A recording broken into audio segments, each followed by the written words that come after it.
أهلا بيكم. في الشرح ده هنبني مع بعض أساس قوي للمصطلحات الإنجليزية اللي كلنا بنحتاجها في شغل السيارات. الهدف بسيط، إن أي حد فينا يقدر يفهم المصطلحات الأساسية اللي بيشوفها كل يوم، سواء على أجهزة كشف الأعطال أو في الكتالوجات. أكيد الشاشة دي عدت على كتير مننا. شكلها ممكن يخض في الأول، لكن هي في الحقيقة مجرد لغة زي أي لغة. والنهاردة هنتعلم مع بعض أبجديات اللغة دي عشان نعرف نقراها ونفهمها ببساطة. يلا بينا نبدأ الرحلة. طيب خلينا نبدأ من أبسط حاجة خالص. الموضوع عمل زي مفتاح النور، ليه وضعين بس، شغال أو مطفي. في مجموعة كلمات أساسية في الشغلانة بتاعتنا بتشتغل بنفس المنطق ده، ومهم جدا نكون عارفينها كويس لأنها الأساس لكل حاجة جاية بعد كده. أول كلمتين وأبسط كلمتين ممكن يقابلونا. هقول كل كلمة بالراحة عشان نركز في النطق.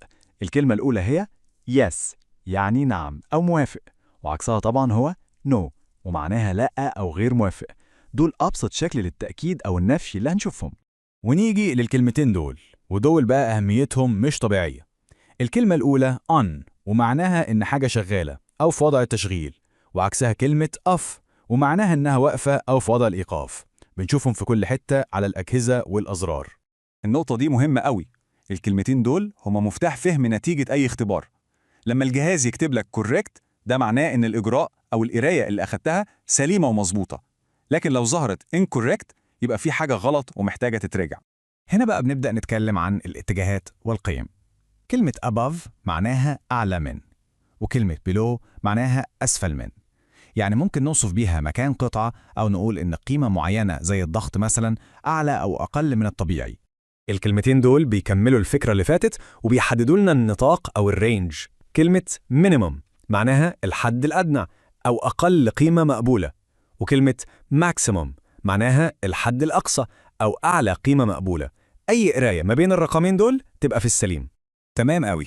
دلوقتي بعد ما استوعبنا الكلمات الأساسية دي، يلا نرجع تاني للشاشة بتاعة جهاز كشف الأعطال ونشوف إزاي هنستخدم اللي اتعلمناه عشان نفهم الكمبيوتر بيحاول يقول لنا إيه. هي نفس الشاشة، بس المرة دي هنبص عليها بعين تانية وإحنا فاهمين أكتر. هنبدأ نمسك القائمة اللي على الشمال دي ونفصصها كلمة كلمة. كل كلمة من دول بتفتح لنا باب على جزء مهم من بيانات العربية. أول مصطلح بيقابلنا هو current fault codes، ومعناها ببساطة أكواد الأعطال الحالية.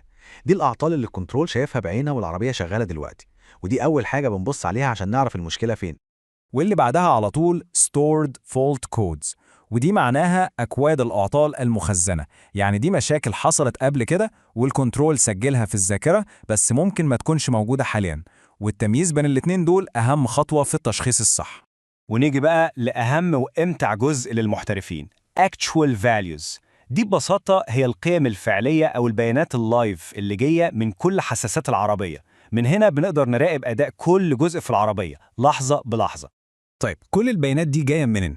جاية من الكنترول يونت اللي هي وحدة التحكم أو الكنترول. كل نظام في العربية زي الموتور أو الفتيس ليه كنترول خاص بيه، وده العقل المدبر اللي بيجمع ويدير كل الداتا دي. طيب كفاية شاشات دلوقتي، وتعالوا ندخل جوه العربية نفسها، للمكان اللي بتيجي منه كل البيانات دي، يعني قلب العربية، المحرك. وعلشان نفهم لغة المحرك لازم نعرف أسماء أهم اللاعبين اللي فيه. بصوا، أي محرك عشان يشتغل صح بيعتمد على جيش من الحساسات.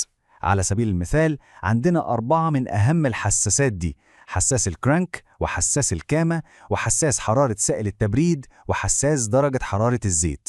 كل واحد فيهم بيبعت معلومة في منتهى الأهمية للكنترول. ومن الأجزاء اللي بتنفذ الأوامر بقى عندنا الإنجكتر اللي هو الرشاش أو البخاخ. وظيفته تبان بسيطة بس هي أساس كل حاجة، إنه يرش البنزين جوه السلندر بالكمية والتوقيت المظبوطين بالملي.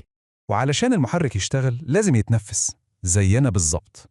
عملية التنفس دي جزئين أساسيين: intake، وده معناه السحب، يعني وقت دخول الهواء والبنزين للسلندر، والجزء التاني هو exhaust، وده معناها العادم، وقت خروج نواتج الحريق.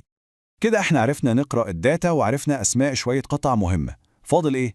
فاضل نعرف كلمات الأوامر والاتجاهات، ودي كلمات اللي بتوصف حركة أو بتطلب مننا نعمل إجراء معين. ويمكن ده أوضح وأهم أمر ممكن نشوفه على جهاز كشف الأعطال وقت الاختبارات. الأمر هو Start Engine، ومعناه واضح ومباشر جدا: شغل المحرك. كتير من الاختبارات بتطلب مننا نغير قيمة معينة. هنا بنستخدم الكلمتين دول. الأولى هي increase، ومعناها زيادة أو تزويد، والتانية هي decrease ومعناها تقليل أو تخفيض. وعلشان نحدد مكان أي قطعة بالظبط لازم نكون عارفين الاتجاهات الأساسية. الأولى right side، ودي معناها الجانب اليمين من العربية، ودايما بتتحدد واحنا باصين من مكان السواق.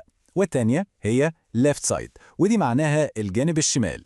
وبكده نكون عملنا رحلة سريعة مع بعض، بدأناها بكلمات بسيطة جدا زي yes ونو، ووصينا بيها إننا نقدر نقرأ شاشة كشف الأعطال ونعرف أسماء قطع مهمة في الموتور، وكمان نفهم بعض الأوامر والاتجاهات.